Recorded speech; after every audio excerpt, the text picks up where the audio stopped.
ډاکټر صاحب ولسمشر محمد اشرف غني د راستنېدلو هیواد ته خبرې روانې دي.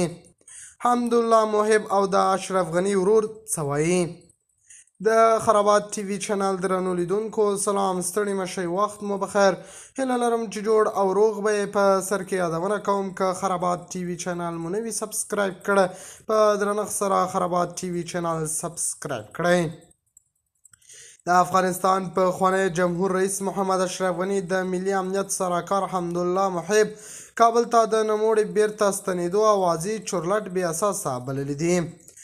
محب د سه شنبې په ورځ پر خپل ټویټر لیکلي چې جمهور رئیس غني د ټولو افغانانو لپاره پر یو داسې تلپاتې سولې باور لري او ورته ژمن دی چې ارزښتونه پکې تر پښو لاندې نشي.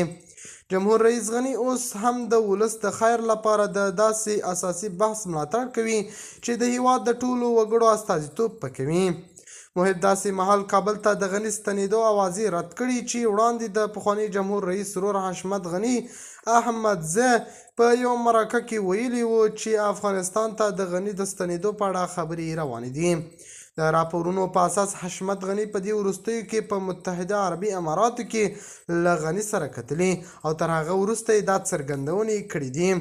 نوموړي ویلي وو که افغانستان ته د اشرف غني ستنېدل ګټور تمامیږي، نوموړي د ستنېدو په برخه کې هڅو ته چمتو دی. احمدزي ویلي له ځینو کړیو سره د اشرف غني بیرته ستنېدو خبرې روانې دي. زه په خپله دا موضوع پر مخ وړم. بل لور ته د چارو شنونکی ډاکټر مایان ګل څمکنه هیواد ته د پخواني جمهور رئیس اشرف غني راستنېدل یو پیچلې مسله بولي او وایي ښایي کومه سیاسي ګټه ونه لري. د خرابات ټي وي چینل درنو لیدونکو دا و زموږ ته د مهال چمتو کړی خبر.